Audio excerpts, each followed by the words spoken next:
Hey, girl. Hey.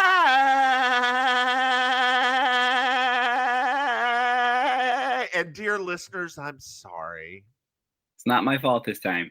No, it's not. It's not his. The NAACP's calling me.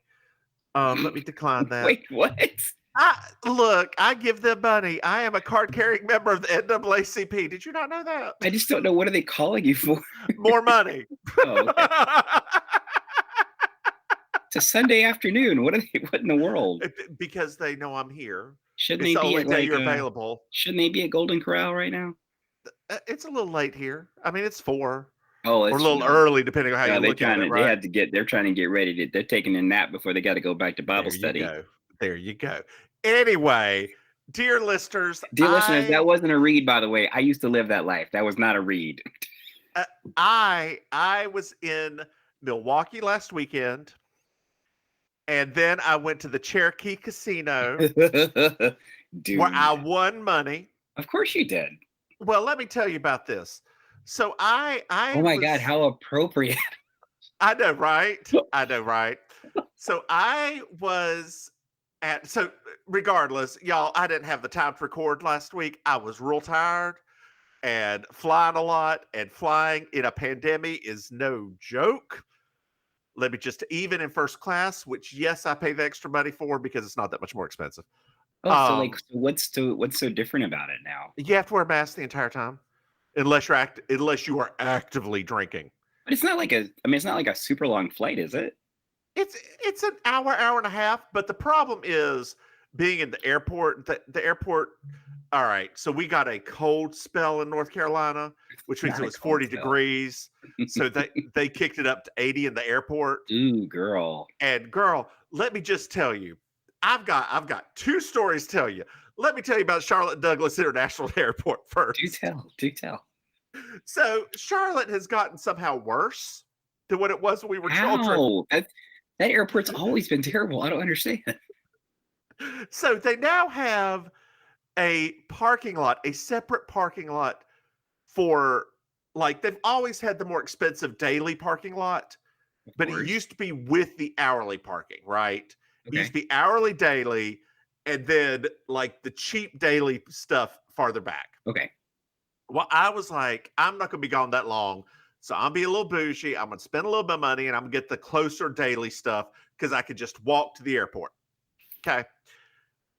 Girl, they have now put a separate daily lot to where you have to turn off at the last minute to get into this lot.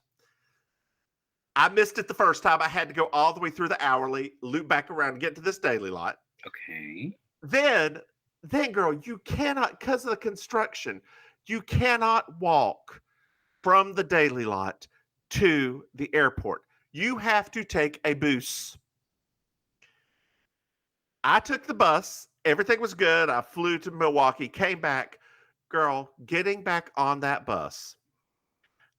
The first bus I missed because it was overcrowded and they kicked people off. Okay. The second bus I got kicked out of while the bus driver was screaming at passengers. The third bus, there were so many passengers in the way where the bus stop was, the bus could not even make it up to the bus stop. So it parked a quarter mile back and just had people running toward it. The fourth bus, I finally got on, had my bags in front of me. You know what you aren't supposed to do because it keeps up space, but I could not get back to the luggage racks. And I was like, they're going to be right here. And then the white woman decided to white woman at me and be like, if you put those over there, we can have more space in here. I'm like, you're right. She's like, what do you want to put them over there? I was like, you can if you want to. So she put my luggage back in there, and then 12 more people came on and crammed us all in. And I just looked at her and was like, "You happy now? You got your space, girl. You got your space. You got your space." And we made it all the way back, and she was the last one off because she was like so irritated at me that I was right. Oh my God, girl, I have not been recording you this entire time. But it's fine. I'll use the audio. This is why we back up the audio, girl. This is why we back up the audio. Oh my God. That's actually, that's praise the Lord for that one. PTL, girl. PTL. It does say it's recording. It is. I just looked up at the upper left. Oh my God. So that is my first part of the story. The second part of the story, I was at the Cherokee Casino and I had been gambling, as you do. I had been playing a little blackjack and I had lost some money, girl. I had lost some money. I lost about, and you're gonna flip out when I tell you this amount of money. $500. Oh no. That's not that much. That's a PlayStation. That's a PlayStation. That's a PlayStation, but that's not that much for going to a casino. I guess I don't. I mean, yeah. Okay. All right. So I took $100 and walked over to a slot machine. Buffalo, the 20th anniversary of Buffalo. So you sit in the slot machine. Wait. Okay? Pause. What? The 20th anniversary of Buffalo? What is Buffalo? Like it's apparently a Buffalo Wild West themed slot machine that's been around for 20 years. Lord. Okay. There's no Indians, luckily. So I put in my $100 because it was bright lights. I was like, oh, bright lights. I put in my $100. You put $100 into a slot machine? Yes, girl. Yes, girl. That's normal, girl. Dear listeners, sorry for dear listeners that are into gambling. I don't really know anything about it or the amounts or anything like that. So this is all for me. It's like education. So in Vegas, if you're playing penny slots, $100 will last you a couple hours, right? But you spend a penny? Yeah, like you spend about 10 cents every turn. Okay. Yeah, but I was playing max bet, which was $6 every turn. Okay. Anyway, girl. So I'm playing and I'm down to about $80 and I hit it again and it's like super bonus. I'm like, ooh, what does that mean?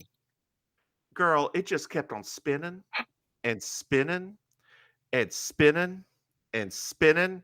And then it stopped and it said, you have won $1,800 and an attendant will be over shortly to hand you your money. Oh my Lord. And so I was like, okay, that's a thing. That's a thing. I would be screaming like Price is Right. And then he handed me the cash. And I was like, well, no. He went away because he has to go away and get the cash. You have to fill out a little form for that much money in North Carolina. Okay. In Vegas, you don't have to. Like in Vegas, they just hand you the money. Okay. So I filled the little form and I was like, you know what?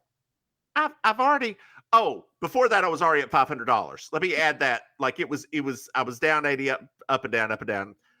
I played again 2 more times. Girl, I hit $800 more. Wow. So I paid for my Milwaukee trip and the Cherokee trip. Y'all, don't gamble. Wow. Man, And then the next morning I played it again because I couldn't sleep at 4:30 in the morning and made $500 more. Same thing. What do you mean you couldn't sleep? Because you were so jazzed up from gambling? No, the room had a weird noise. It was right beside of an elevator, and I think they were doing some kind of testing at 4:00 in the morning, and it was like a and I was like, oh, I can't sleep during this, yo. Okay, that's a lot. All right, so yeah, please don't gamble. Please don't gamble. If you are gonna gamble, please don't gamble if you actually need that money. If it's extra little play money, please just use play money. Don't use actual money that you need. Yes, dear listeners, I save up and like this is my way of release and like getting away from it all. That's why I do this. I plan to lose this money. I schedule it in. This has been now 3 years because I didn't go do this during the pandemic at all. So I had a little bit of my gambling stash stacked up to go. That's actually good. I mean, because everybody can't be lucky like a Mims or a Sugar Baker. So that's exactly right, girl. Speaking of gambling, do you know that you're gonna say the Patreon? No, not yet. What is your bet for the top 4 in Drag Race? My top 4 are Bosco. Yep. Willow. Yep. Angeria. Okay. And let's see if we have the same top 4 because right now we're 3 for 3. Lady Camden. Yes, girl, we are 4 for 4. It's also my husband's top 4 as well, who was beside himself at the last lip sync this week, was beside himself Yep. because he Yep. thought, are you kidding me? Yep. Because, Bosco had been doing so well. He was like, he does not watch a lot of reality competition shows. Yeah. So for him, he makes the mistake of really investing emotion into these characters. And when Bosco started, he literally, he was yelling at the TV. He was cursing. He was very upset. I mean, I knew that Rue wanted Bosco to stay when it was Diana Ross. Well, Like, I think, number one, I think that is okay. So this is just how I was looking at it. I didn't say this to him because I didn't want to. I didn't want to like make him feel weird.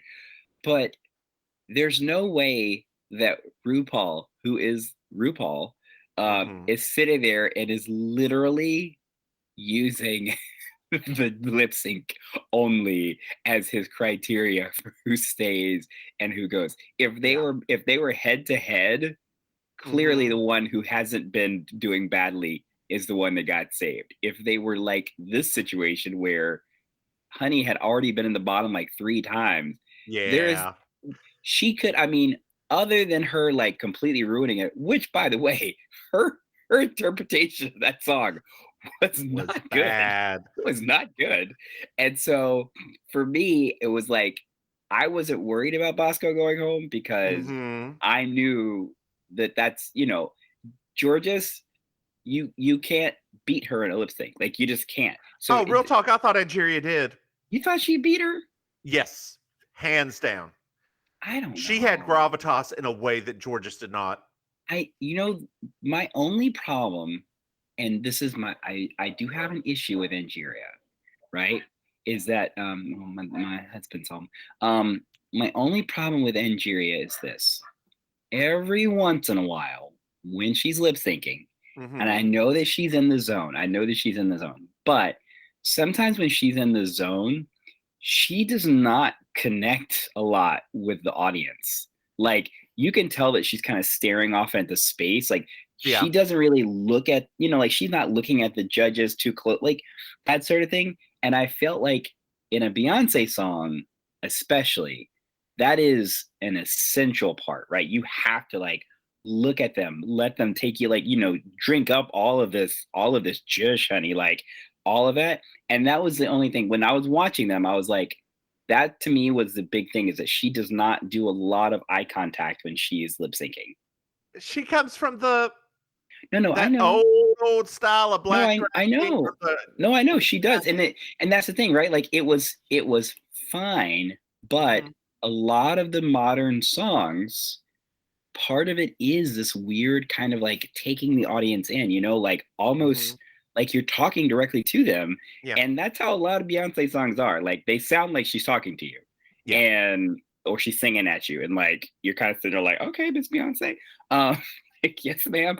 And so I felt like Georges was really, she to me, I thought it was neck and neck, but if I had to push a person over, I would give it to her because of that. Right. Okay. Because Angeria does, she's so old school that, those girls don't, unless you handed them a tip, they ain't gonna look at you. Unless it's speaking of not looking at you. Did you know we have a Patreon? What? Because nobody looks at it. Dear listeners, if you would like to forgive us, me, the Divine Miss Mims especially, for missing a week last week and throw us some money, please go to patreon.com/Mims and Maim. See, I got it right. I know. And give us some money. Also, Maim, did you know that we have another podcast? No. We do. Believe it or not, we do. And it's not about RuPaul's Drag Race. It's about Murder, She Wrote. Oh, okay. Well, that's different. I mean, that's I mean, we have to talk about something other than Drag Race sometimes. It's called You Slay Me. You can find it wherever you get your podcasties. It's more entertaining than Drag Race. And this next episode, girl, Joanne Worley, Vicki Lawrence, Leslie Nielsen. I like to have died when I saw that list. So I have to tell you something that's really funny. I just so happened to watch 2 different shows where Uh-huh. Leslie Nielsen was a guest star. No. Murder, She Wrote and Columbo. Yes. It was amazing. He wasn't the killer in Columbo. He was actually the sad Oh. fiance of this woman who, I mean, I don't want to say the episode was problematic, um, but it did have like some slight tones of misogyny, just slight. And Leslie Nielsen, he didn't like how she was becoming his new fiance was becoming very authoritative and very bossy, and she was changing her looks, and she was, because she had basically been she essentially used him as a pawn in her murder scheme. Well, speaking of being used as a pawn in a murder scheme, Mame, I have some news for you. Oh, okay, sure. We're going to be guests on another podcast. Oh, that's right. That's right. We're going to be on something called the Debatable Pod or Okay. Debatable Podcast. I will add the link to this podcast Beautiful. so you all can find it. You will be able to listen to us discuss and debate some very interesting topics on April 1st. I'm so excited. And you just can't hide it. It's April Fool's Day. Oh my god. Yes, this is not April's Fool's joke, but This is we a real are April thing. Fools. We are forever April Fool. Oh my god, that's your birthday month. It is my birthday month. Happy birthday month to me. I'm a Taurus. We know. Brr. I don't know how to make that noise. I don't know how to make a bull noise. It's just like a grunting. Grr. Like a Wolf. grunt. They grunt. Oh, okay. Because they grunt out of their snout, right? They blow the air out of their That's snout. right. I was making a bear joke because some bears are bulls and there's bull bears, and Jesus Christ, gays are complicated. Want to get into this episode? Yeah, it's less complicated. This is season 2, episode 18. High rollers. High rollers. I'm Julia Sugarbakers. I'm Julia Sugarbakers. I'm Julia Sugarbakers. I'm Julia Sugarbakers. And that's Marjorie. Just so you will know, and your children will someday know, is the night the light went out in Georgia. The light went out, the light went out, the light went out, the light went out. And that is the night the light went out in Georgia. I'm sorry, I didn't know. Well, now you do. So we're at Sugarbakers. And Fair Charlene isn't in yet. She's running late. Oh no, that's not like her. I know. We find out that Suzanne puts on makeup and then goes back to bed until noon. It was so And she also doesn't do the dishes after her nightly pie and cake festival. There's so much. Right? I mean, I can't tell if this is a good way of covering for her weight gain or a bad way of covering for her weight gain. I would just like to add in later on in this episode, she is cinched.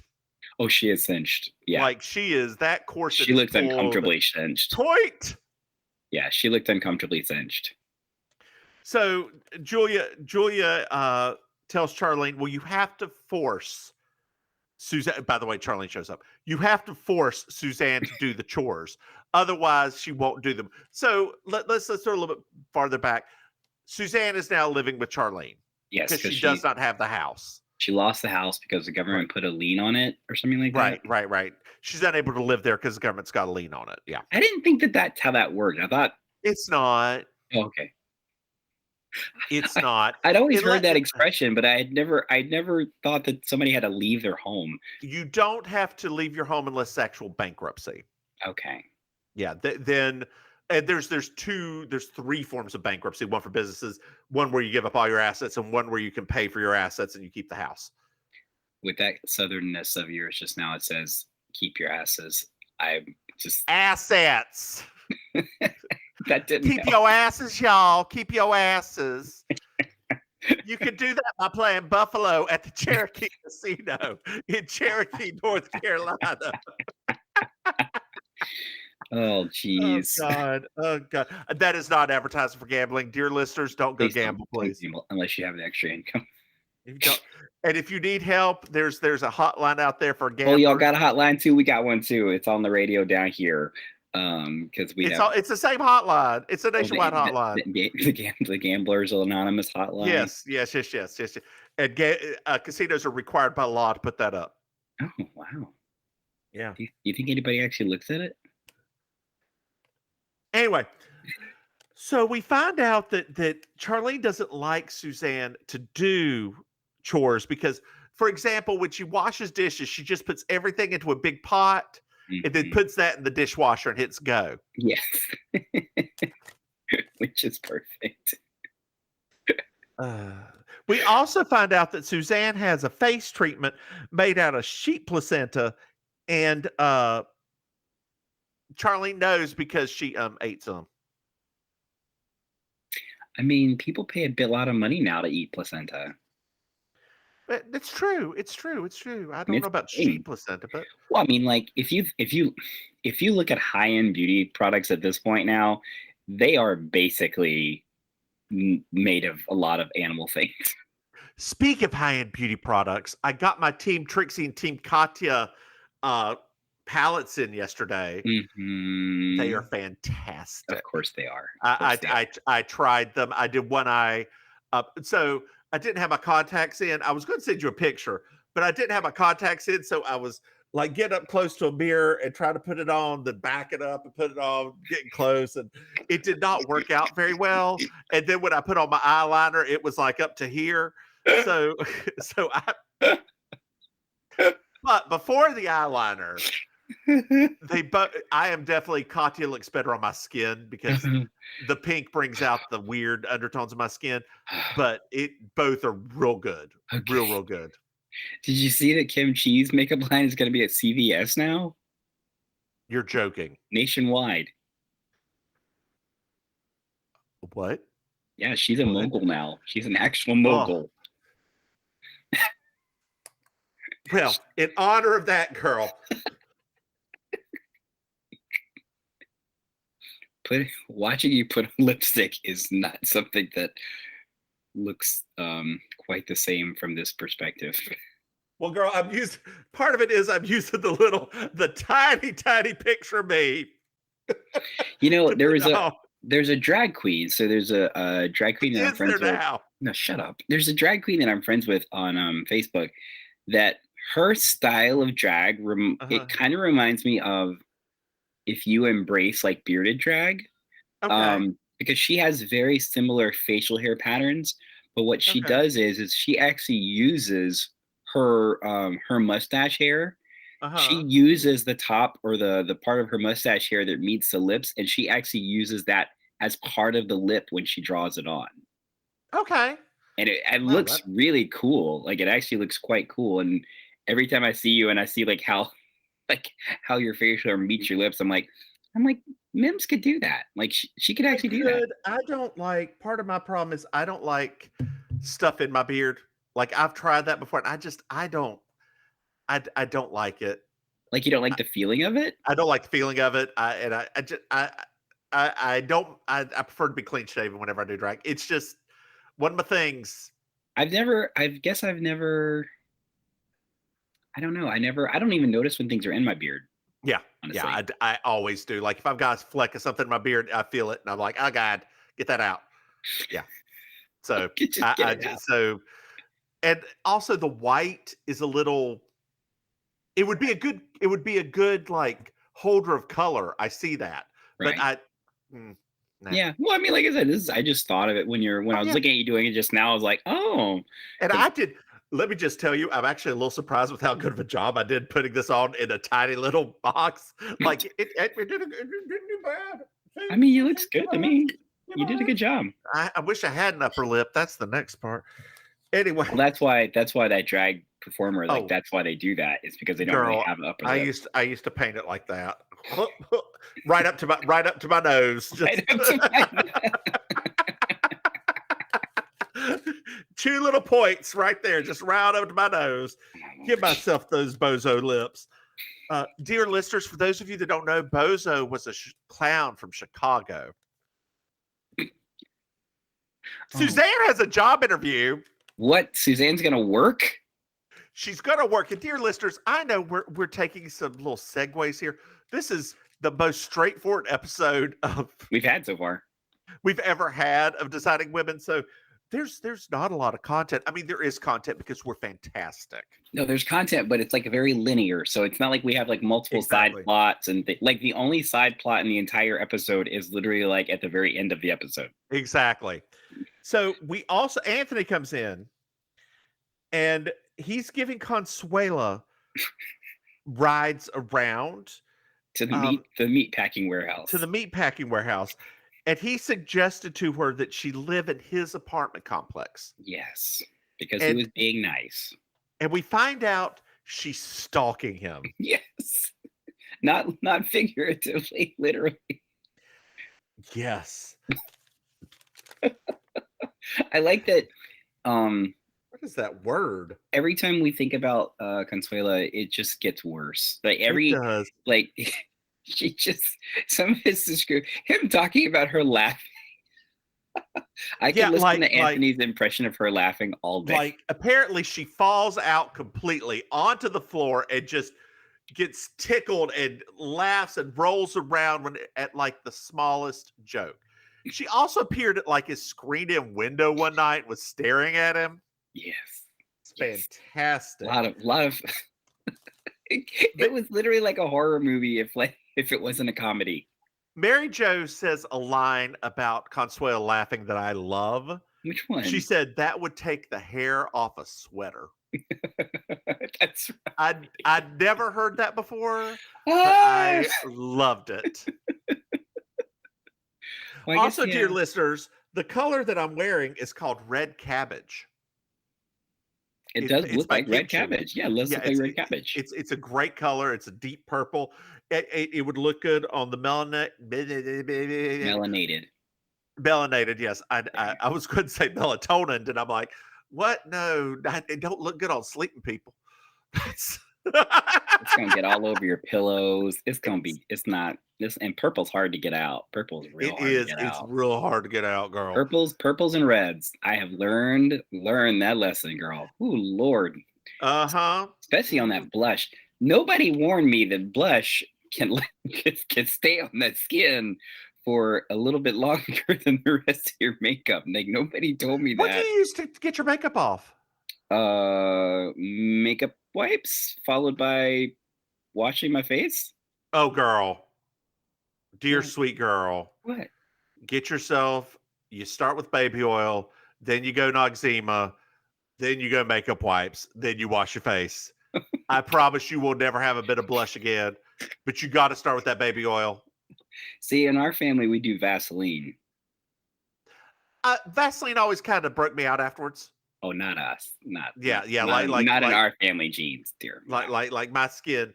Now, Trixie swears by Albolene, and she would just put it on her face and wipe it off, and all that stuff will come right off. I've never used it. Yeah, she swears by it, and like I did not believe her till she demonstrated on her on her YouTube channel, and just like put on by an eye, and all that eye makeup just immediately came off. Really? Yes. She does that, then makeup wipes. I'm gonna have to try that because honestly, like, I mean, now that I do drag twice a week, I need things that don't take very long to take it off. Speaking of that, how is Lit going, dear listeners? We're taking a segue.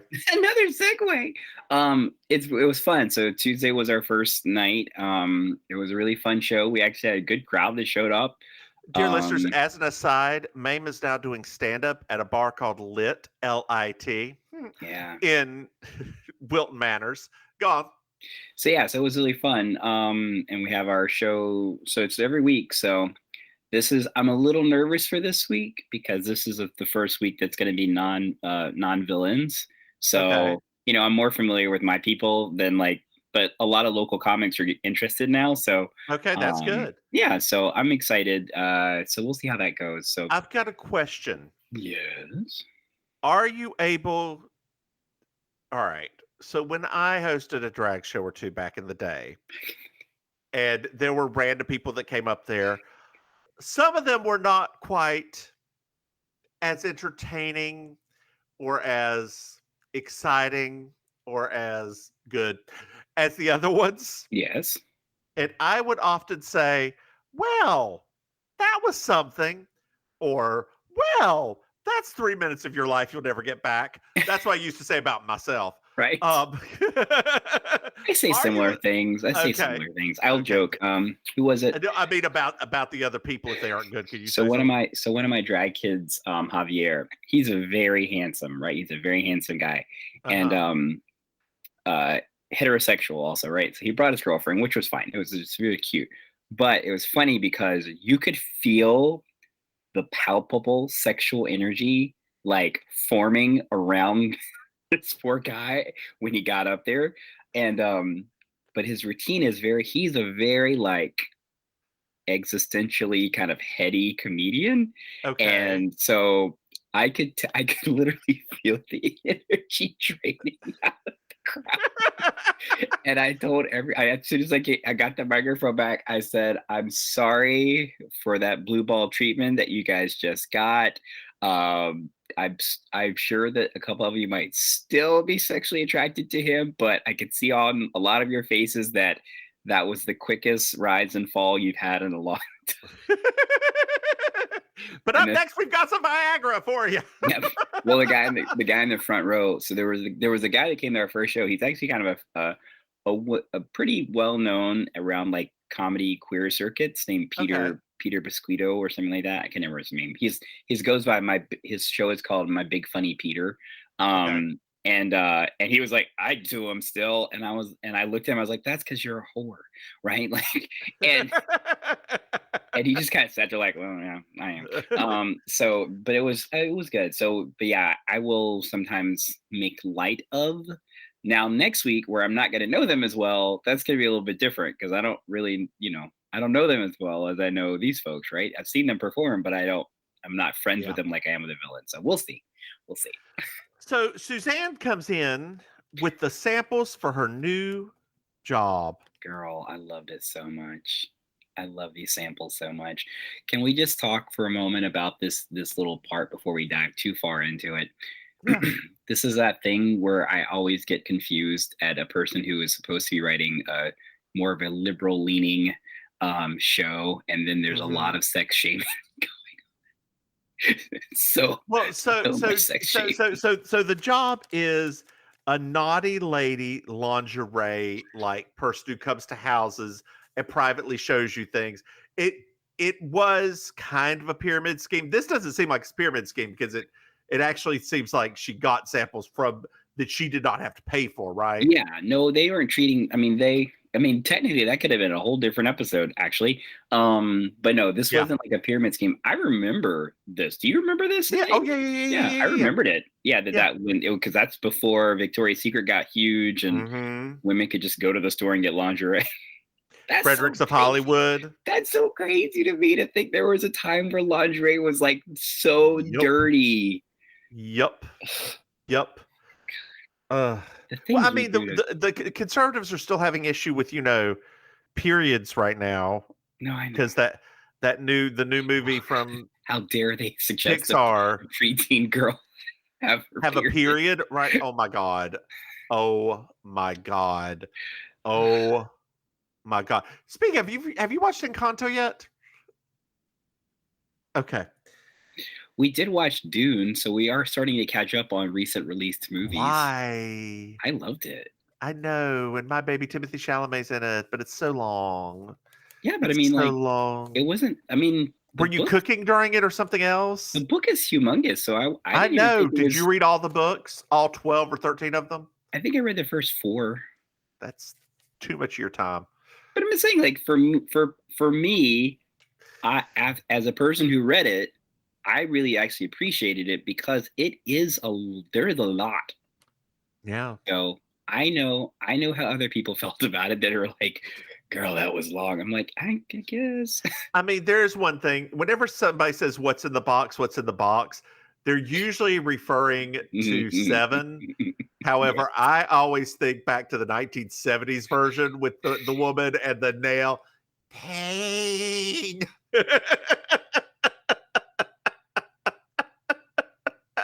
I know that made it to the new movie, but it cannot be as good as that camp masterpiece back in the day. Just that scene with that fingernail in his neck. Oh. I didn't. I mean, and Sting randomly, like. Hey, you better leave Sting alone. Sting was amazing. I mean, he was amazing for what he was given.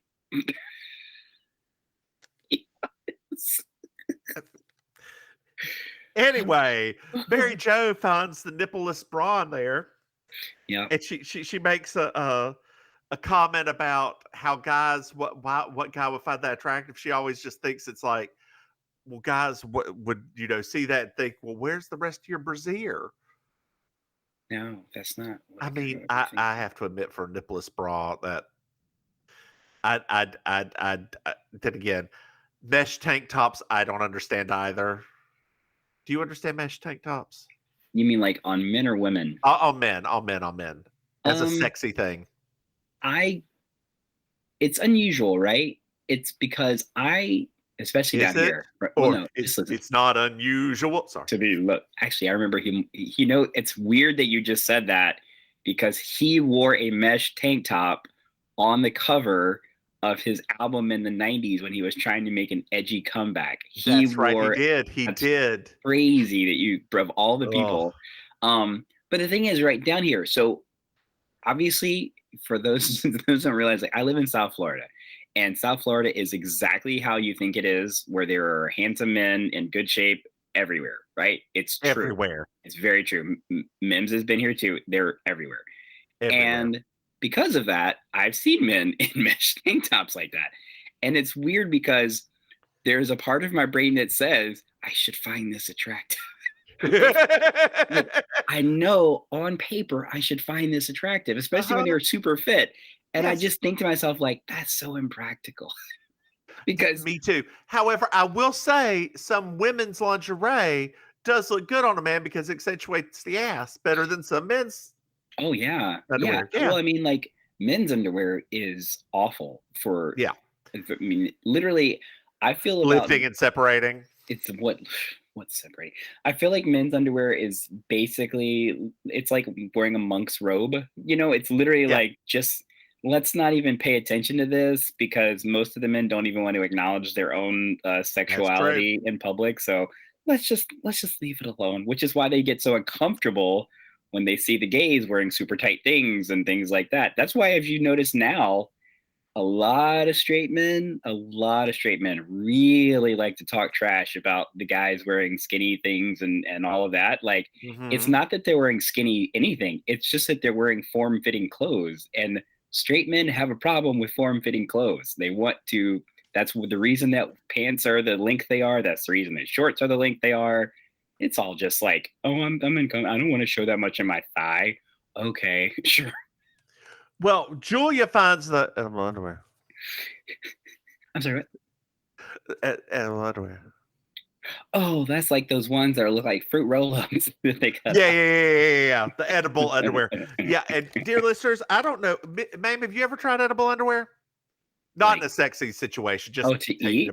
Yeah. I think I did have a piece of one once, because there is a here in where I used to live. Just a fruit roll-up, y'all. Yeah, that's it. Here where I used to live on the east side of town, there's still a hustler store, and and I went in there. What did I go in there for?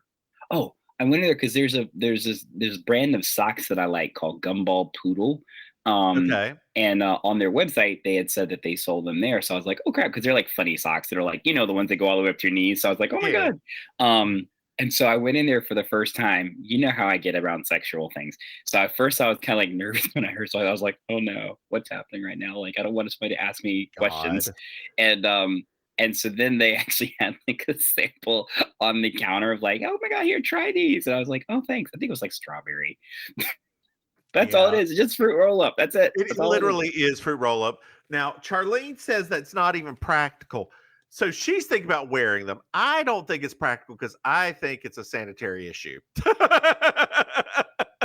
I think that, well, I think it's a sanitary issue, but I do think that the only application I can think of for edible underwear is your man's come over, blah blah blah blah, and you just got out of the shower, right? And Uh-huh. you're like, oh my god, like, okay, we're about to do the deed, and then you put them on, right? Like, to Yeah. me, that's about the really the only time, because otherwise, part of that stuff is up in your butt crack, and that just feels like a problem waiting to happen. Nobody likes fruit roll up on a tossed salad. Um, Put that on a shirt. Put that on a shirt. Write it down. Write it down. okay, Google. Damn it, Google. Why won't you work when I'm working? Oh my Okay, gosh. Google. Oh my gosh. Damn it. Google. Remember, nobody likes a fruit roll up on a tossed salad. There we go. It can't reach Google at the moment. Well, I'll remember it. Oh my gosh. Oh my gosh. Oh God. Did you So side note, talking about yes, fruit roll-ups, which the little kitties Uh-huh. like. Did you see on Facebook that another one of our friends from school is the grandparent now? No, I did not. I'll tell you. I'll tell you after. I'll send you the post, because I was like, I am tired of you people doing this to me. You will not make me a grandparent. So What's Sally Field say? I've still got my looks. we find out that Julia was like, she's surprised it's come to this.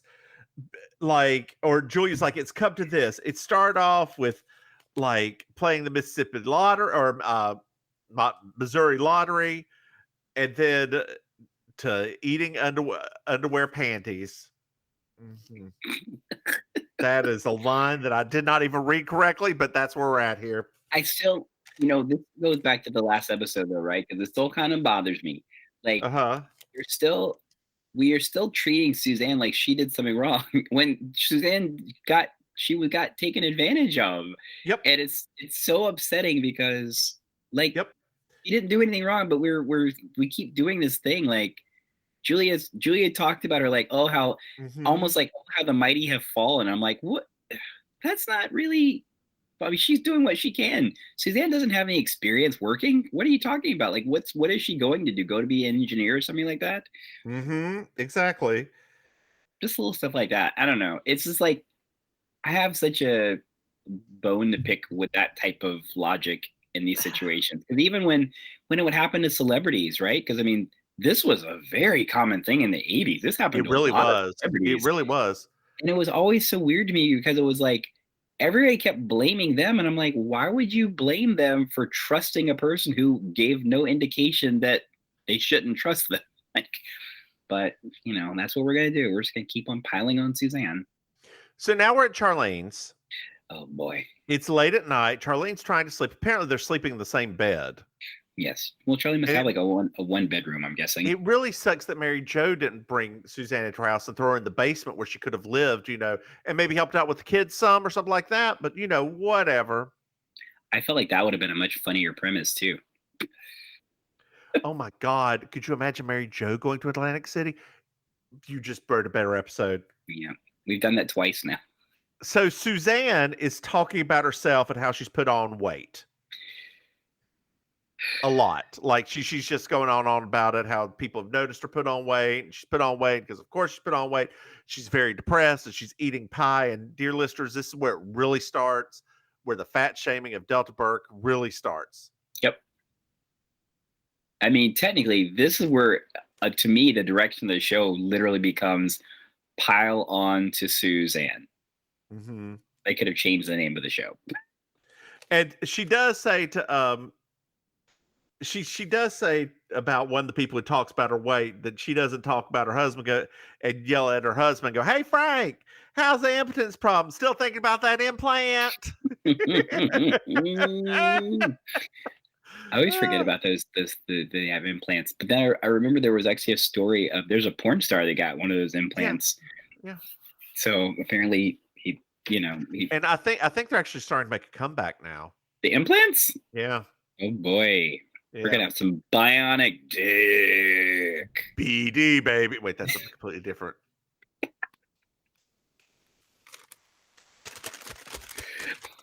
My peers. So Charlene tells her story of Fred Smith.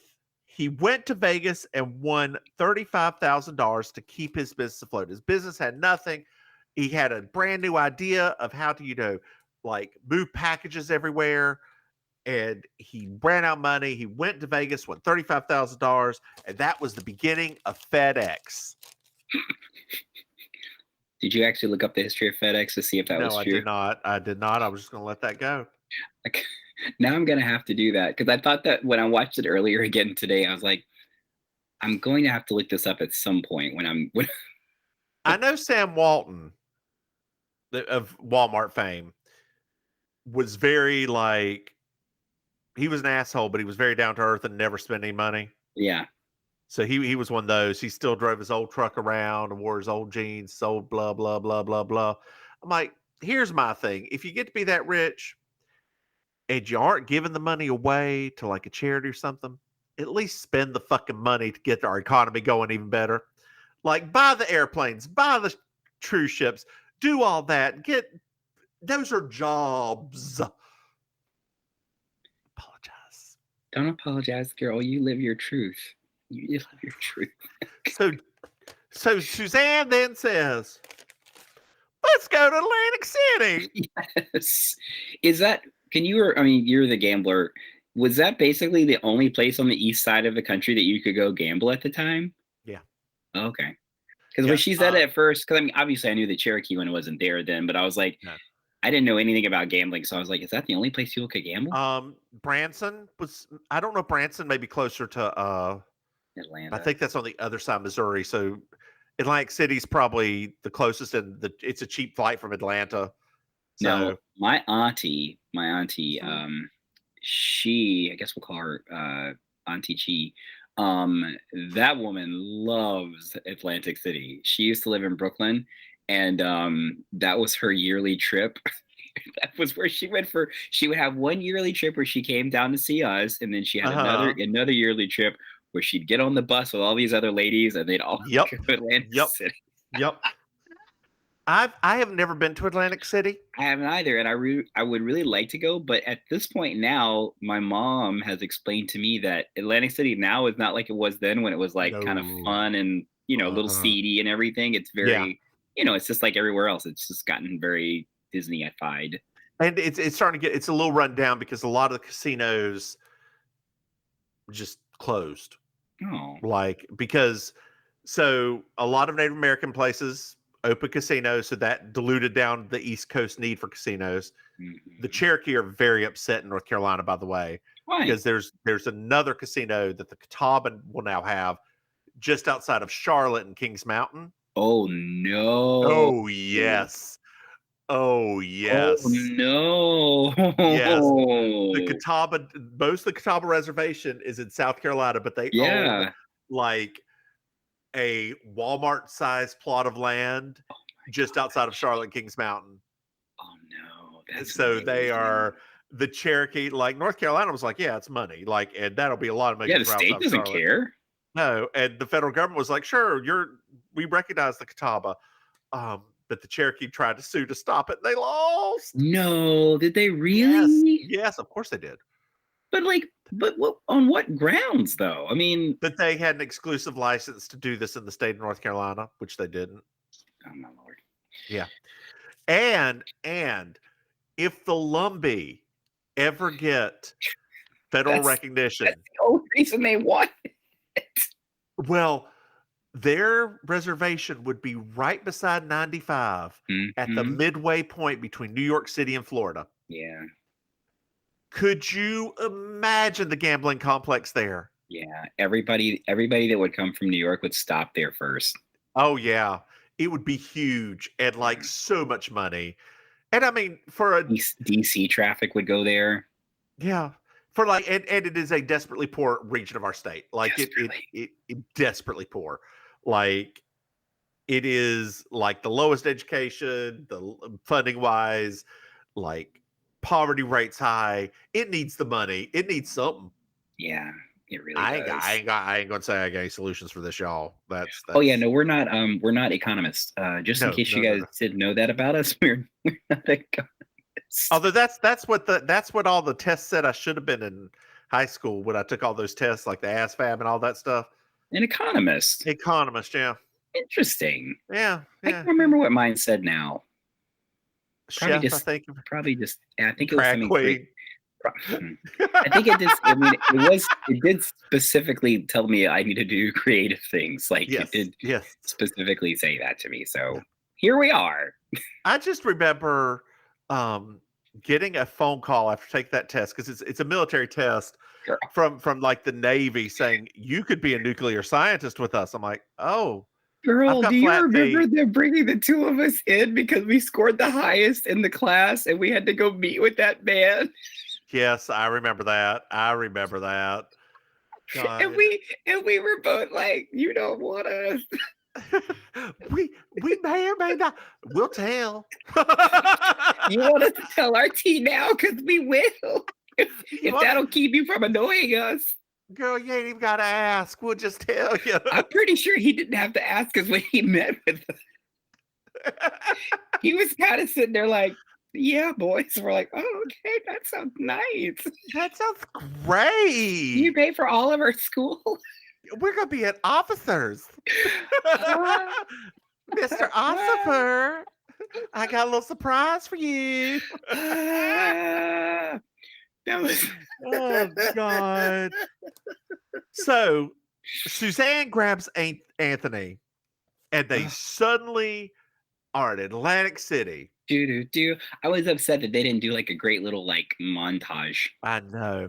And Charlene's like, I just can't believe that we're like in Atlantic City shooting craps. And Anthony's like, this is roulette. This isn't craps. I wouldn't know the difference either.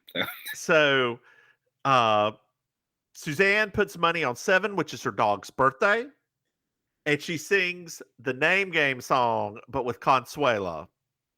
Consuela, Bobena, Banana, Fana, Fofana, Me, Mamo, Mena, Consuela. No, Consuela. She wins, and the pit boss shows up. Now, first of all, a pit boss would probably not show up for this. Not this fast. Not this fast, and not for this little bit of money, right? Although it is, she did put some money down. She didn't put all of it down, but she did put some money down. And it is 32-1, which means she won 32 times what that was. So if she put $1,000 down, she won 32,000 right there. I will say that I do think that the pit boss would show up due to Suzanne's loudness. Nah, not really? A roulette wheel. Oh, No. okay. No, not a roulette wheels and craps get loud. Oh, okay. Well, there you go. They pit bosses usually join in. Pit bosses usually like only show up when there's a huge payout or to approve payouts of that sort of thing. Oh, okay. So like if you were at do you remember last holiday the Queen Latifah vehicle? That fantastic movie where she's at the casino and she wins like 3 times in a row and wins all this money. Yeah. Yeah, the pit boss is going to come over there for that because he's got to prove that payout. Yeah. Okay. Well, that makes more sense now. Yeah. So she was up and then she's down. Oh no, wait. We're at Sugar Bakers. We're at Sugar Bakers now. Charlene calls. It says they're running late because they are in Atlantic City. And that Suzanne was up and she's now down to only $1,100. Oh. And that's, according to you, that's really how it happens too. Yeah. I mean, that's I remember one time I was at I think it was the first time I went to Vegas. Mm-hmm. Everybody wanted to go to see a Cirque du Soleil show. Whatever the sexy one is. That's hosted by a drag queen. It's pretty good. Oh, Zumanity. Yeah, Zumanity. So I was sitting there. I was like, nah, I don't really have the money to go. And so I was playing something called 4-card poker that's got 3 or 4 different bets. Anyway, girl, I hit 4 aces and won something like $5,000 right there. And I was like, yep, I'm going. Whoa. Let's go. Yeah. Yeah, that paid off my credit card debt right there. Holy crap. Again, dear listeners, don't gamble. Don't gamble. Because at that point, I was down to nothing. And usually, 99.99999% of the time, you're going to leave with nothing if you do that. Yeah. It's probably a good meal. You'll probably leave with a good meal, though, right? No, not if you gamble all your money away. I thought that when you start like gambling a lot there, they like give you free stuff. Yeah, like they'll give you free buffets and stuff. Like you can, but it's gambling over a long period of time. It's not just like you have to be there and be up and down. The best way to do that is again play the penny slots forever and just sit there and play them and play them and play them and play them and play them and play them and play them and play them and play them. Like the old ladies that they show in movies a lot of times. They're just sitting there with their little cups. They don't. I wish they still had those because they don't do coins anymore in the slots. Oh, okay. Yeah, like it's just a ticket that prints out and then you put it in the machine and get your dollars back. Oh, yeah. They've taken all of the fun out of us. Like all of the things that I associated with gambling, I guess they're all based on 1980s casino references. So we're at the casino again. She puts everything on 5. Suzanne puts everything on 5. She's not going to leave with any money in her hand. She's either going to lose it all or, win it all. So she takes $1,100. She puts it on 5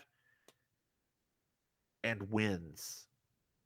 She would have won $37,000 right there. $37,000. In current, I did in fact do the conversion to modern money. Oh, nice. That is $98,000. Oh, yeah. So she would have, her house has been paid for. Like it wouldn't have been the first payment or the lien or anything. She would have been able to take the house out of lien. Yeah. There's no way for 3 years back tax she would have owed that much money. No, I was thinking that too, especially because what's her back taxes based on? Because where's her income? That was the thing. I mean, this is unfortunately, right? This is part of that real life versus TV life. So because I work within the industry I work in now, the more I thought about last week's episode, the more I was like, now I'm confused because if all of her stuff is just on capital gains, because unfortunately I know about capital gains tax now, she would have to have withdrawn a lot of the money from her gains. Yep. So it's, once again, that's part of I thought most of her money was made off of alimony, which is not. Is taxed as a. Right, it is taxed, but it's not. I mean, how much alimony is she getting that at 3 years is like. Ooh, that's true. My God. Right. And why is she still not getting the alimony? Right. So it's just a lot of that stuff. Anyway. I just thought it's whatever. It's a sitcom. We're not being logical. Right. We're just being a sitcom. So we're back at Sugar Bakers, and Mary Jo and Julia are talking about being parents of the world. There are parents of the world, there's children. And Charlene and Suzanne are children. Anthony's kind of somewhere in between. As always. And Mary Jo's like, we could just rip up some paper and throw it on the floor. Julia's like, we just cleaned it up right afterwards. And then Julia promises that when Suzanne gets back, she's not going to say anything. She's going to let Suzanne go and be happy and not, judgmental, jibe her or anything. And Julia's like, let's just go fishing. Because that is what a wild and crazy thing to do. Yeah, her grandfather, who apparently is still alive, has a catfish pond and a boat, and Mary Jo likes fishing too. And but Mary Jo's like, I can't. I've got to go remeasure some carpets, which is what Mary Jo does all the time, apparently. And Julia needs to do some invoices. Well, everybody's here, Maim. Everybody showed up. Anthony, Charlene, Suzanne.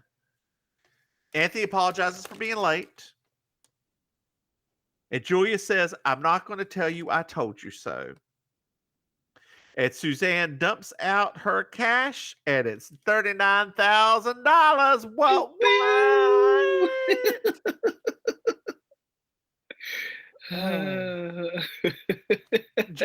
It's like, Julia, just close up the store and come on with me to the bank. We'll have a good old time. And Julia says a line that I love. I'm not proud, but I'm happy for you.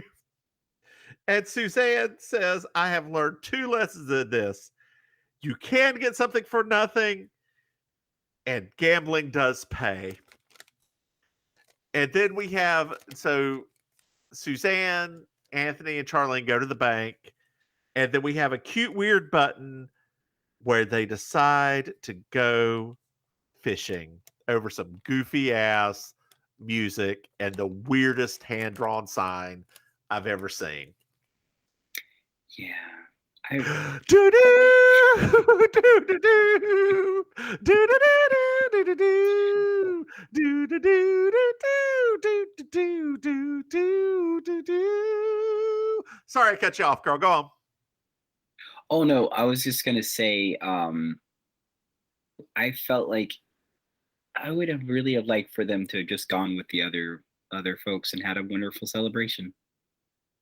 I agree. I absolutely agree. Like they were talking about, because they were doing that thing where like, we're the parents, they're the kids. I was like, cool, go be the kids with the kids, go have fun. And it was like, yeah, well, we're gonna go do this other kind of fun, which is like the old people retired fun. So, girl, did you find yourself a Miss Georgia World? Oh, honey, you already know who it was this time. Suzanne, that little black number at the casino. Yes, yes, ma'am. It is so hot. It is so hot. It was not even there was not a contest. Oh, no contest. Fantastic. She looks, that was one of the best looks so far. That was one of the most stunning looks she's had so far. Yes. She actually looked nicer at the casino than she did when she was doing the pageant episode. That's absolutely right. Well, girl, did you enjoy this episode? It was a hoot. I want them to stop piling on to Suzanne, but other than that, it was a hoot. I do think that it was. I wish they had like, I don't know, like maybe like a midnight call. I would have loved to have seen like a really late night call to Julia, right? Yeah. Just to give her like a moment to Julia over the phone. That would have been fun. Because we just didn't see very much of them. It like in her little sleeping garb and like sit up. Why are you calling me? And like make that phone call later at night.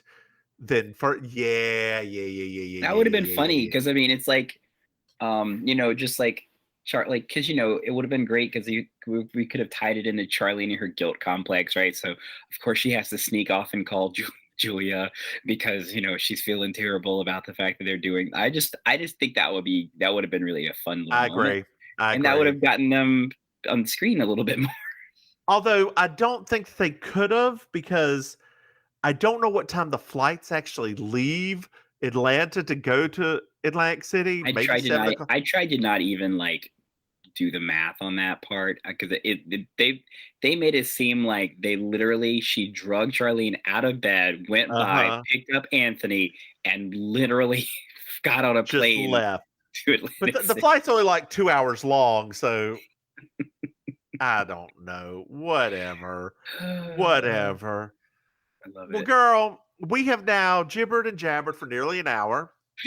Not gibbered and jabbered, girl. Gibbered and jibbered. Gibbered and jabbered. Gibbered and jabbered, jabbered and gibbered. Why don't you tell our dear listeners where they may or may not be able to find you?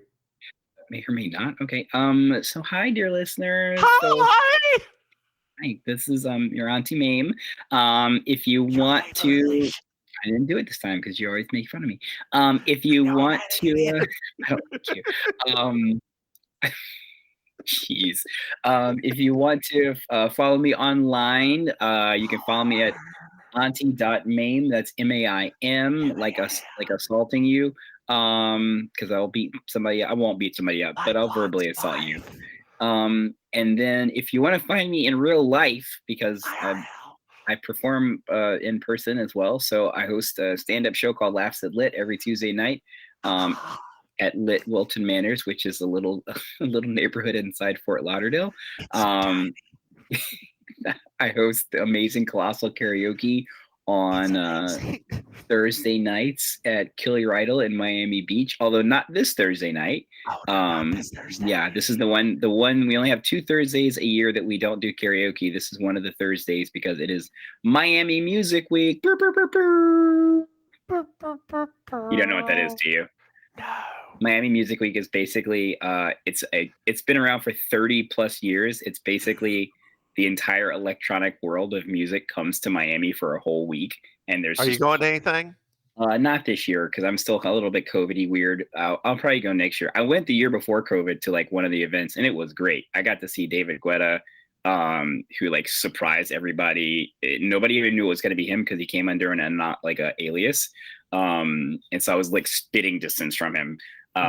So yeah, it's super fun. Like there's a lot of cool parties, but they're gonna have a lot of parties at the bar that we do karaoke at. So they don't do shows that week. So, but and then on Saturday nights, you can find me in Miami's improv world at Villain Theater, which is at villaintheater.com. For tickets and information. I do improvised comedy there. Yeah, I think that was it. All 3 of them. How about you, Mimsy? Hello, dear listeners. Is it a weeknight? I feel like it's a weeknight now. I am the Divine Miss Mims. You can find me on Twitter at Divine Miss Mims. You can find this podcast, Baking Sugar, on Twitter at Baking Sugar Pod. You can find our other podcast, You Slay Me, our Murder She Wrote pod at You Slay Me Pod on Twitter or wherever you get your podcasties. Maim, we have a Patreon. Oh, you can find that at patreon.com. Mims and Maim. See, fast, concise, direct, and queer, just like me. I mean, mine would have been a bit more if I didn't have a background vocal the whole time. They kept throwing me off. This kept throwing me off. God. All right, girl. Do you have anything else to? Oh, before we leave, let's spend 5 more minutes talking. 5? Just maybe 5 or 10. What did you? How was the concert? Dear listeners, if you're still here, this weekend or this past week, Maim went to go see Patti LaBelle, her idol. We all have our idols. Mine is probably Stevie Nicks. That's probably who it would be that I would fall out for. Maim's is Patti LaBelle, and she's got some big black wigs, and No, she doesn't do those anymore. No, I mean you. Yeah, I do those a lot. But so how was the concert? Oh my god, it was amazing. It was really good. I was surprised with how subtle. No, not subtle. Just like it's really fun, right? So obviously, as a person who I've been listening to her since I was out of the womb, like her concerts are very similar. Like she has a very similar lineup because there is basically like a very long list of best of Patti LaBelle songs. So yeah, that kind of fills up the concert. It's not like she has a lot of time for anything else. And so it was funny because just from a musical perspective, it was interesting because they've changed the arrangements of some of the songs, to keep them fresh. So I was really surprised. They basically did almost like a faster tempo, almost Latin sounding version of On My Own now. And Ooh. yeah, it was really interesting. And when the music started, I was like, what are they about to sing? And then they started, I was like, oh, this is interesting. So little stuff like that. It was like, it didn't take away from like the originals. It was still great. Mhm. Obviously, I cried a little bit because as you know, I am a crier about everything. And when she sang "Somewhere Over the Rainbow," though, that and the lighting changed to put a giant like rainbow set of Uh-huh. spotlights on the stage, that was it. I was done. Like, I gotta go. I got and what the really interesting part was, and so I was sitting there. I went by myself, so I was sitting there between these two African American ladies, and the crowd wasn't just all African American. By the way, there were like a lot of old Jewish people there. There were a lot of like Yes. old gays Patti there. LaBelle No, it is was universal, right? loved. It was beautiful. And so these two ladies, there is a moment where Patty goes into full-on church gospel. Oh, no. I guess it's a more of a current gospel song. I didn't really know it that much. Okay. I'd heard it like at some point in my life, but I'm not as familiar with it. So the lady beside me though, she almost fell out. Like, and I am not exaggerating. She almost fell out, and I was concerned because we were in the balcony, and I did not need her to start shouting because it was not like there was not a lot of space between the seat and the falling off the balcony. Uh-huh. And Uh-huh. this woman, she kept moving a bit too much, and she was like, I mean, she was whipping around. I for real was like, I feel like we might need to hold her back. Um, and and so the song just kept on going. Like they got full on into church. Like Patty was shouting. The man that was singing the song with her, he was on his knees. Like it was a thing. I was like, I feel like I'm back at first grade living, right? Like it was a moment. And Uh-huh. white folks didn't know what to do with themselves. They were like kind of throwing their hands in the air, because they don't know what else to do. All the other black folks have just jumped up at their feet at this point now, singing. There's this one lady I saw her in the audience. She was singing, like she was singing along. It wasn't like singing quietly, like she was like Uh-huh. throwing fists and everything into that song. So that was probably the highlight of the night because it was a vibe. Like it was a whole vibe. And at first when the song started, because it's a beautiful song, it's a beautiful gospel song. Mhm. So I was like, oh, this is a lovely song. But as it kept getting ramped up, and you look around the auditorium and people are black, black folks don't know how to behave when their gospel song comes on. And folks were starting to the spirit was starting to wash over them in that auditorium. And so I had a perfect seat because I was right there at the front of the Uh-huh. balcony. So I could just watch all these folks. A couple of folks fell out. I'm not gonna lie. I saw this lady in the back. She basically fell out. Did she But get up and get in the aisleway, or did she just do it in no, her she had to seat? get in the aisle. She had to get in the aisle. Like people had to get in the aisle because they were trying, like they didn't have enough space to move around. So people were moving into the aisle, having a little like kicking their feet a little moments there. And so yeah, and then and so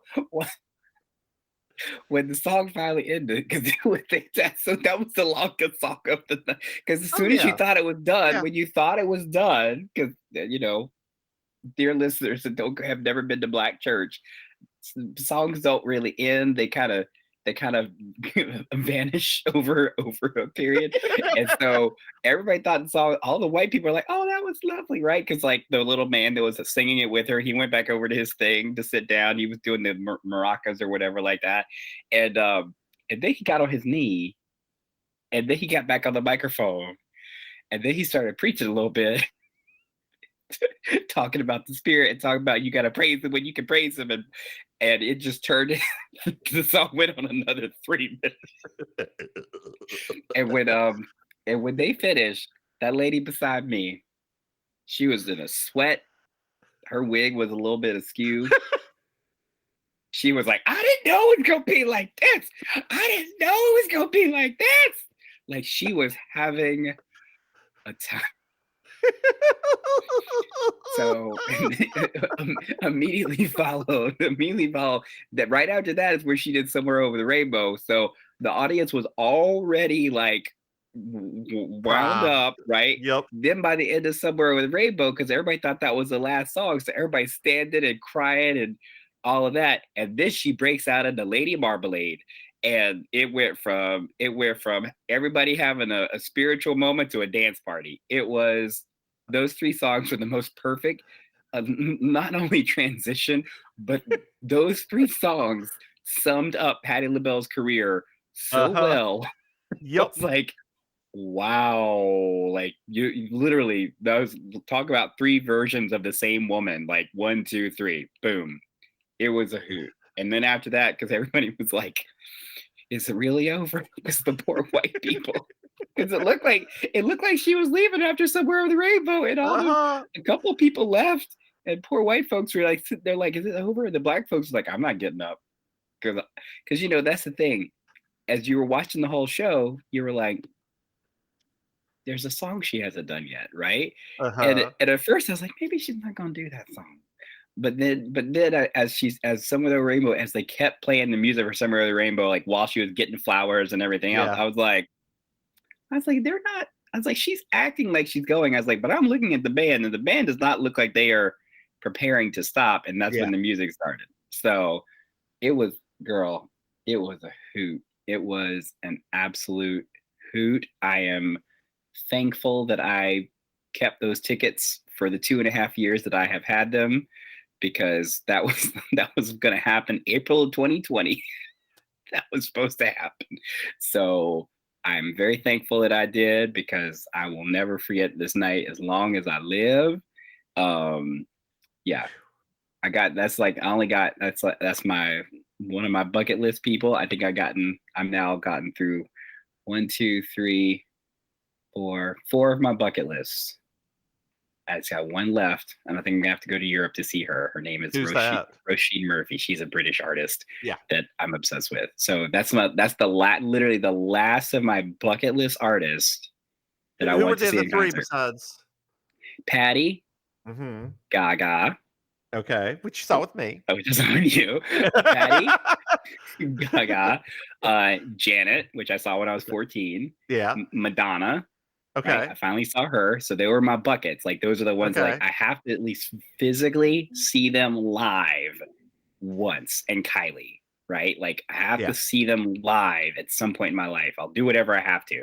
And so now that people are starting to tour again, and that Roisin is starting to tour again, and that, I have at least like more play money now because of drag, I can maybe start thinking about a year from now, right? Like planning a little trip to Europe to see her perform, because that's it for me. If I see that one, you can put me in the coffin. I'll be done. I mean, she probably comes to Canada. Nope. She does not come to North America. She just doesn't. Okay. Like, I think she came to New York like once in like the last 10 years. Okay. It's just not her thing. Like, she doesn't have a problem with North America, but it's just not her thing. Like, she just like, I think for people like her, where she is, as much as I love her, she's also very particular about her staging and her presence and her everything like that. And so I do think that for her, it will be a lot to bring the staging for something, like as far as price and things like that. I don't think she could just do it. Kind of like how when Kylie came and she brought that reduced kind of tour. Yeah. Like, it was still good, but when you watch the Blu-ray of her doing it over there, you're like, oh, okay. There is one concert, and I think you may agree with me, that I wish we were, although I don't wish I was older, but if I were about 10 or 15 years older, I could have seen, maybe 20 years older, I could have seen Bette Midler in the bathhouses. I would have loved it. That would have been. I would have loved it. That is one that, it's funny that you would bring that up, because here we actually had, and the bar, it's still there, but it's a different bar name now. But there was a bar here called Bill's Filling Station, and before they closed, they still had the poster for when Lady Gaga was just a gay bar performer. And they still had the pre-fame Lady Gaga performing at Bill's Filling Station. And I was like, if I had just been here a few years earlier, Yeah, not even that many more years earlier. just a few, I would have Yeah. I would have seen a young pre everything Gaga, which would have been God. so cool. Just cool to have been in the room before when that kind of thing happened, you know, because like how often can you get that opportunity now? It just doesn't really I mean, exist. I've seen a post-famous Christine W. and Amber and and on that note, girl, why don't you say goodnight, babe? Good night, Maim. Sorry. Bye, y'all. Bye. Oh my god. All right, girl. I'm gonna get off this call and get some dinner. Bye. Bye. Oh, I sent you the picture in your. I saw that. Lord Grandparent girl. Well, parent. that's what happens whenever you have a kid at 16. Bye. Nah.